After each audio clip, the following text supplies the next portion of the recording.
Hey YouTube, welcome to our next part here. I am starting to lay down color. I'm deciding to use the, I can see that in frame. This is the Triad by Reaper. What do we got? Chestnut Gold, Palomino Gold is the mid-tone. Then we have Buckskin is the higher tone. We'll put some whites and we'll put some darker brown in there eventually too. I am just laying down with the Sotar, the Palomino Gold, just to get a nice base going. Then we'll go from there. I'm just doing very light, just determining what I'm going to do gold. And then go from there. It's very simple, just a very, very light color. Then we'll start shading and highlighting. And you can it's already giving you, well, the way I primed it, kind of gives you a guideline where the shading is going to go, but you can see how it's just going to be nice going to a nicer chestnut gold to maybe a darker brown underneath to give a really good shading. And then we're going to experiment with doing maybe a green glaze to get it closer to the box art, wherever that went. But it's got like a green hue to it. Oh, here we go. Still kind of wanting to go for that, but we're going in the right direction, I believe. And then we can start shading and highlighting. But the box art is not, obviously the model's not just like that. A little bit different. She's a little rounder chested in the box art. It's flatter there. But that's it. I'm going to start laying some more colors and I'll keep you updated as I go along. Thanks. Hey, we're back. I'm just going to do I got some really tied up today for being busy. So I'm just going to throw, going to the darker color right now, which is the chestnut gold. So I'm going to go for the extreme shadows, which would be under the arm. If we got some paint flowing. So under the arm.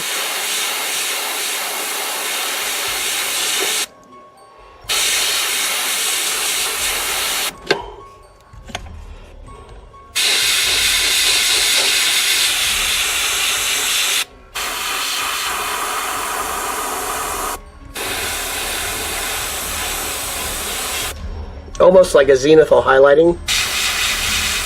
Get under these legs. We know under there is going to be dark, and under the thighs. Under the shins.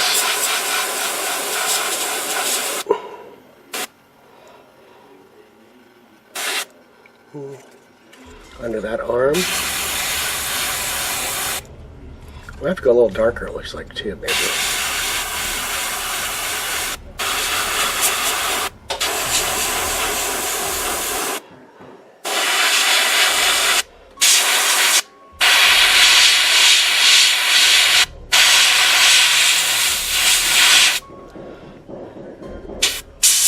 Kind of, well, I'm taking it off camera, sorry about that. And just run random to simulate the shadows kind of randomly around it. Around color. And like I said, this is the chestnut gold, a little bit of golden. I'll show the bottle to you. This is golden airbrush medium, and I dispense a little bottle just to make it a little easier to deal with and use and monitor what I'm pouring out of it.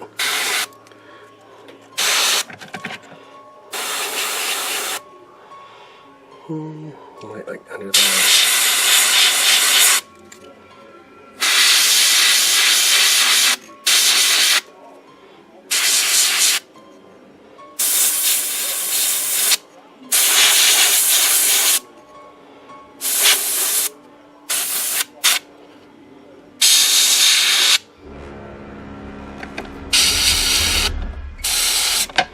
I think these tips right there, I'm going to do those like a steel color eventually.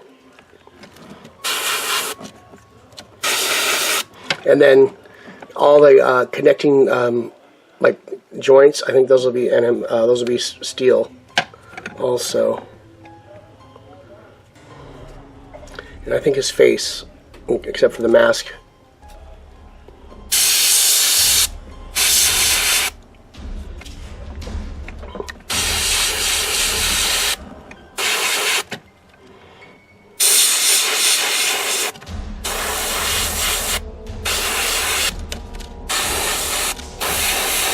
Well, I'm just gonna finish laying all that down. We'll be back and see you in a second.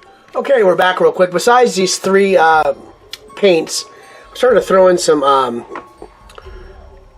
Daler and Rowdy sepia ink, and that's where I'm getting that transition between the lighters and the different colors, and really deepening it so it looks like a really reflective gold. That's what I think I'm going to go with him on that. So he really almost like a not S&M Sky and Earth metallic, but it's like a really brilliant.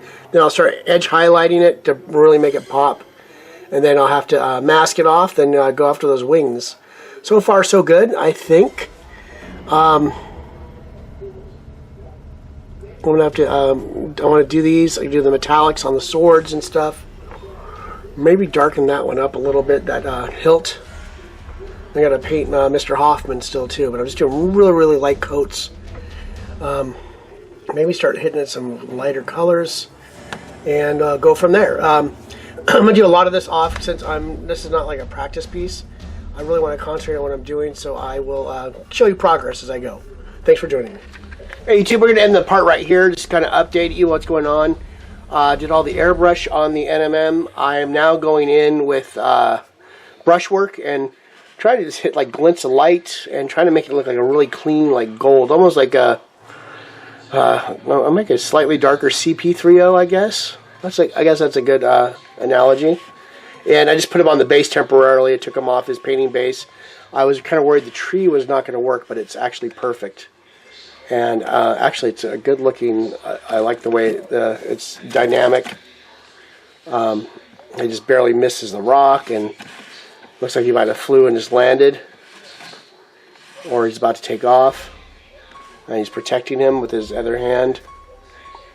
So we'll see you in part 8, and keep you updated on what's going on.